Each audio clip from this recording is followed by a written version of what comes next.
अस्सलाम friends, welcome to classic entertainment channel, जहां हम आपके लिए लेकर आ गए हैं आपका फेवरेट सिलसिलेवार नावल जाने सितमगर की एपिसोड 52, जिसको आपके लिए तहरीर किया है फरवा खालिद ने। तो फिर जल्दी से चलते हैं नावल की तरफ, मगर उससे पहले अगर आपने अभी तक हमारे चैनल को सब्सक्राइब नहीं किया तो इसको सब्सक्राइब करें, आइकॉन बटन दबाएं ताकि हमारी नई और म्यारी वीडियोस आपको सबसे पहले देखने को मिले। तो फिर चलते हैं जाने सितमगर की एपिसोड 52 की तरफ। I am sorry.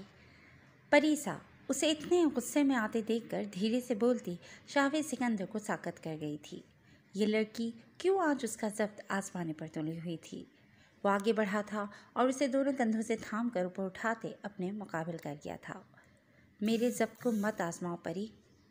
शाहवेज उसके गालों की नरमी महसूस करता परीसा का दिल जोर से धड़का गया था। उसके मुंह से अपना नाम सुनते परीसा ने लरसती पलकें उठाकर उसकी जानिब देखा था। शाहवेज भी उसे ही देख रहा था। निगाहों का तसादम हुआ था। क्या तुम मुझसे भी इतनी ही नफरत करते हो जितनी मेरे घर वालों से? परीसा ने उसकी आंखों में झांकते सवाल किया था। नहीं, उनसे भी ज़्यादा नफरत है मुझे तुमसे। शाहवेज को अपनी बाहों में मुक़य्यद सहमी हिरनी बनी अपनी बीवी पर बेख्तियार टूट कर प्यार आया था। वो झुका था और उसकी गर्दन पर अपने होठों का लम्स छोड़ता परीसा की धड़कनें मुंतशिर कर गया था। परीसा उसके कंधे सख्ती से दबोचे कितनी ही देर कुछ बोलने के काबिल ही नहीं रही थी। उसकी गोल मटोल दिलकश आंखों में उतरती नमी शाहवेज सिकंदर को मदहोश कर गई थी। ये लोग तुम्हारे घर वाले नहीं हैं, तुम्हारा सिर्फ एक ही घर वाला है और वो मैं हूँ। शाहवेज उसके वजूद को उठाता सोफे के जाने बढ़ गया था। उसे सोफे पर बिठाते वो उसके करीब आन बैठा था। तुम झूठ बोलते हो, तुम्हें नफरत नहीं है मुझसे। अगर नफरत होती तो हमेशा इतने अच्छे से पेश ना आते मुझसे। परीसा उसे एक बार फिर सिगरेट सुलगाते देखकर अब की बार अपने खौफ पर काबू पाते बोली थी। शाहवेज ने निगाहें घुमाकर उसकी जानिब देखा था, जो फांसे पर खिसक चुकी थी। उसकी बीवी उसकी दी अहमियत के बाद एक बार फिर उसी रूप में आ चुकी थी जैसा शाहवेज उसे देखना चाहता था। सियाह लिबास में आज वो अपने दिलकश वजूद की रानाइयों के साथ उसके दिल पर क़यामत ढा रही थी। नेट की हाफ स्लीव से झांकती उसकी दूधिया बाजू शाहवेज सिकंदर की तवज्जो अपनी जानिब खींच रहे थे। अगली बार कमरे से बाहर इस लिबास में ना देखूं तुम्हें मैं। शाहवेज ने उसकी बात को नज़रअंदाज करते अपने मखसूस हाकिमाना अंदाज में उसे ऑर्डर जारी किया था। क्यों ना पहनूं? परीसा उस वक्त उसकी बात समझ नहीं पाई थी और उसके अंदाज पर तप कर पूछा था। उससे कदर फासले पर बैठी वो बहादुर बनी पड़ी थी। शाहवेज आगे को झुककर सिगरेट को एशट्रे में मसलता वहाँ से नज़र बचाकर खिसकती परीसा का हाथ थामकर वापस सोफे पर गिराता उस पर झुका था। परीसा ने घबराकर खुद पर झुके शाहवेज के ख़तरनाक तेवर देखे थे, क्योंकि परी सिर्फ शाह की है। उससे नफ़रत करने, मोहब्बत करने और उसके हुस्न को सराहने का हक़ सिर्फ शाहवेज सिकंदर के पास है। तुम अगर इस तरह बाहर जाना चाहो तो जा सकती हो, लेकिन अगर किसी ने तुम पर निगाह उठाकर देखा भी तो उस इंसान का वही हाल होगा जो सुफियान का हुआ है। परीसा हया के बोझ से झुकती पलकों के साथ साकत सी बैठी इस शख्स का अपने लिए जुनून देख रही थी। शाहवेज सिकंदर का खौफ एक जानिब, मगर अपने वहशी की अपने लिए ये जुनूनियत देखकर उसके दिल में फूल से खिल उठे थे, आंखों में जुगनू से उतर आए थे। उसकी उड़ती गिरती पलकों का दिल फरीब रक्स शाहवेज सिकंदर के चेहरे पर मुस्कुराहट बिखेर गया था। शाहवेज की ये कातिलाना मुस्कुराहट देखकर परीसा का दिल बहुत बुरी तरह धड़क रहा था।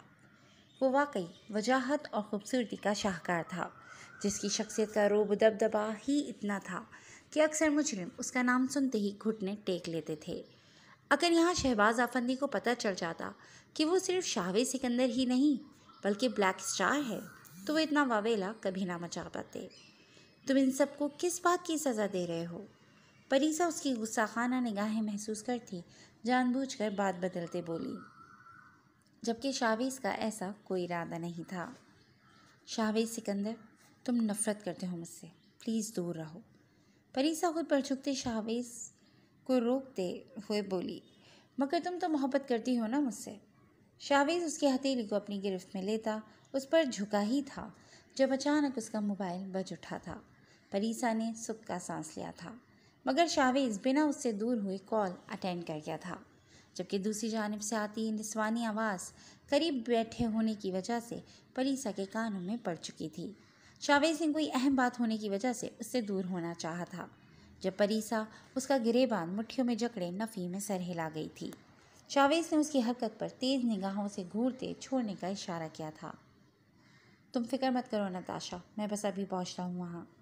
शावेज ने बात करते परीसा के जलन से सुर्ख होते चेहरे की जानिब देखा था। कहाँ जा रहे हो तुम?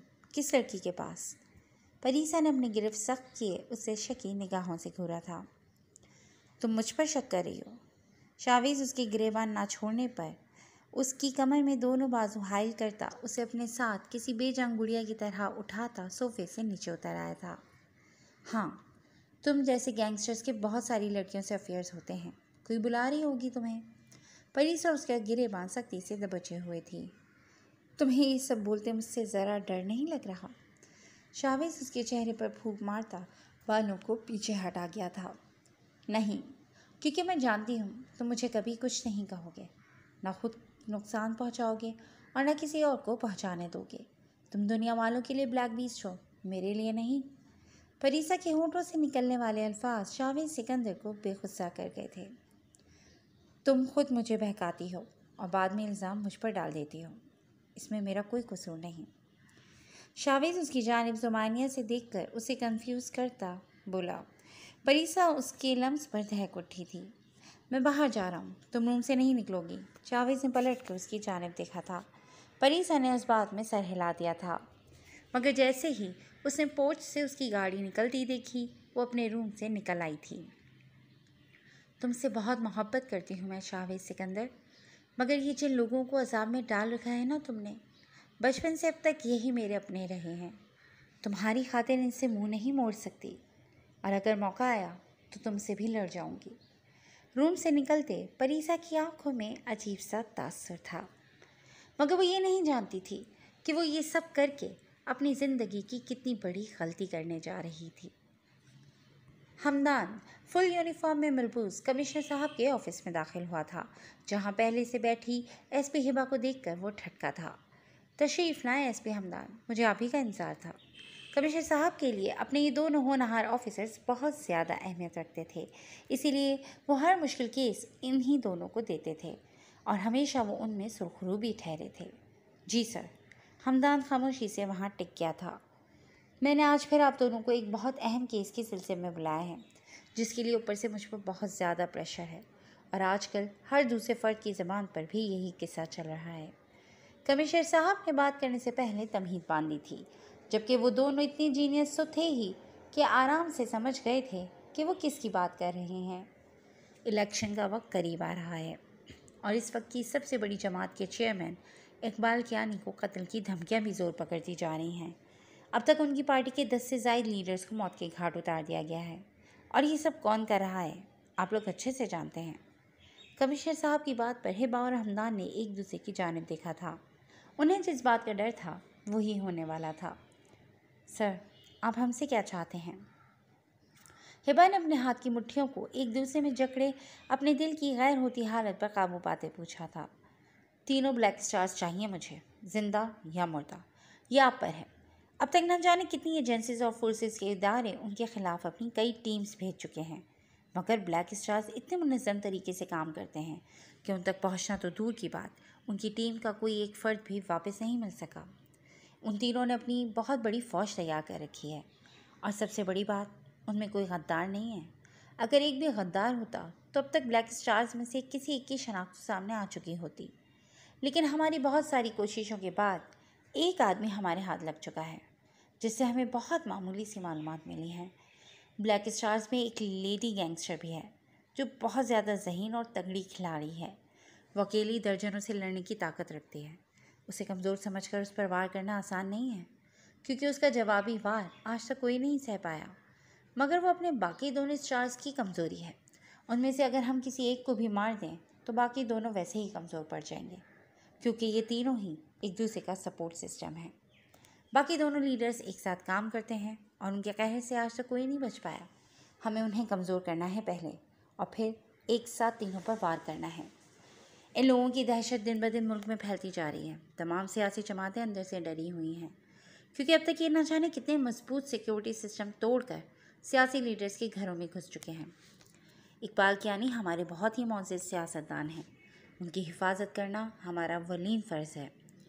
कमिश्नर साहब ने सारी तफसील बताते आखिर में उन दोनों की जानिब देखा था। हिबा बिल्कुल साकसी अपनी जगह पर जम सी गई थी। सर, मुझे एक बात समझ नहीं आ रही कि ब्लैक स्टार्स इतनी सारी सियासी पार्टीज़ को छोड़कर सिर्फ तहरीक हुर्रियत को ही टारगेट क्यों कर रहे हैं? क्योंकि ये इकबाल कियानी से कोई पर्सनल दुश्मनी भी नहीं लगती उनकी। हमदान ने नासमझी से कमिश्नर साहब की जानिब देखा था।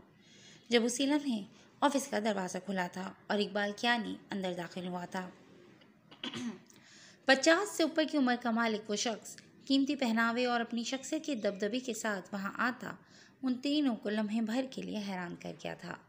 कमिश्नर साहब ने उन्हें बताया था इस मीटिंग के बारे में, मगर उन्हें अंदाज़ा नहीं था कि इकबाल कियानी खुद उनके ऑफिस पहुंच जाएगा। हिबा और कमिश्नर साहब उनको देखकर अपनी कुर्सी से उठे थे, जबकि हमदान ने ऐसी कोई जहमत नहीं की थी। वो वैसे ही टांग पर टांग जमाए सर हिलाकर इकबाल कियानी के सलाम का जवाब दे गया था। उसका ये तौहीन आमेज़ अंदाज वहाँ मौजूद तमाम अफराद ने नोट किया था, मगर इस वक्त इकबाल कियानी को इन ऑफिसर्स की अशद ज़रूरत थी, इसलिए चाहने के बावजूद भी वो कुछ नहीं कह पाया था। सर, आपने जहमत क्यों की? मुझे बता देते, मैं ये मीटिंग आपके घर पर ही करवा लेता। अगर आपकी इसमें शिरकत की ख्वाहिश थी तो। कमिश्नर साहब को देखकर ऐसा लग रहा था जैसे उनके पैरों तले वो हाथ रख देंगे। हमदान ने नखुअत से सर झटका था। वो समझ गया था कमिश्नर साहब को प्रमोशन चाहिए थी। नहीं, हर काम अपनी मुकर्ररा जगह पर ही अच्छा लगता है। तारुफ नहीं करवाएंगे अपने ऑफिसर से? इकबाल कियानी के अंदर के खौफ से आज उसकी टोन ही बदली हुई थी। हमदान पहले भी एक बार उससे मुलाकात कर चुका था, जब यही शख्स खुद को खुदा और बाकी इंसानों को कमतर तरीन मखलूक तस्वुर करता था। हमदान को उसकी हालत देखकर दिल को सुकून महसूस हुआ था। यह एसपी हमदान सिद्दीकी और एसपी हिबा इम्तिसाल हैं। इनके कारनामों के बारे में तो आपने सुन ही रखा होगा। अपनी जान से बढ़कर अपनी ड्यूटी से मोहब्बत करते हैं ये, और आप जैसे सियासी लीडर से बहुत अकीदत भी है इन्हें। कमिश्नर साहब ने पुरसताइश अंदाज में तारुफ करवाया था। जी, बहुत ज़्यादा अकीदत है। हमदान ने भरपूर मुस्कुराहट के साथ सर हिलाते जवाब दिया था, जबकि हिबा खामोश ही रही थी। उसे इकबाल कियानी के साथ बैठे उसके भांजे शहजाद कियानी की खुद पर उठती निगाहें इंतहाई नागवार गुजर रही थीं। जो जब से आया था अपनी मकरू निगाहें उसी पर गाड़े बैठा था। हिबा को अगर वहाँ बैठे लोगों का ख्याल ना होता तो अब तक वो इस शख्स का हुलिया बिगाड़ देती। बहुत जब्त करती वो मुट्ठियाँ भेजे बैठी रही थी। उसी लम्हे एक बार फिर दरवाज़ा खुला था और दो मुलाजमीन लवाजमात से सजी ट्रे घसीटते अंदर दाखिल हुए थे। सब लोग एकदम खामोश हुए थे।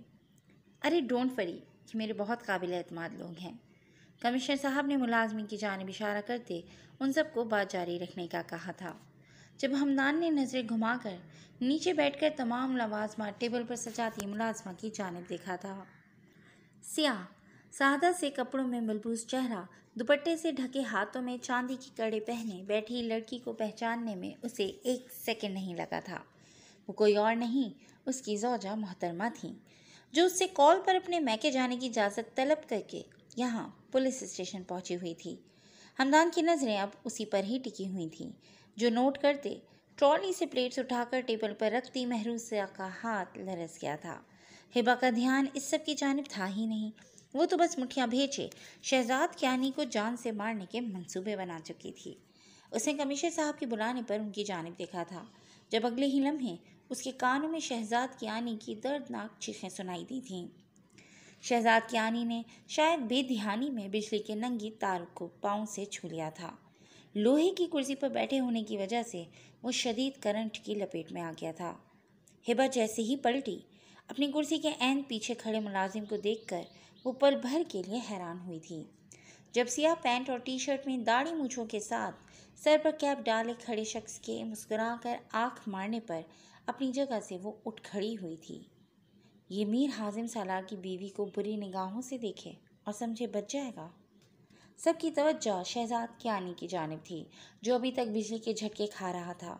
वो बिल्कुल दरवाजे के साथ था। अगर कोई दरवाज़ा खोलने की कोशिश करता तो उसने भी करंट की लपेट में आ जाना था। अपने कान में पड़ती गंभीर आवाज़ पर हिबा ने फटी फटी आंखों से उसे देखा था। जी फ्रेंड्स, आज के लिए बस इतना ही, लेकिन ये इंटरेस्टिंग नॉवेल अभी जारी है। बहुत जल्द नई एपिसोड के साथ हाजिर होंगे। तब तक अपना ख्याल रखिएगा। Take care.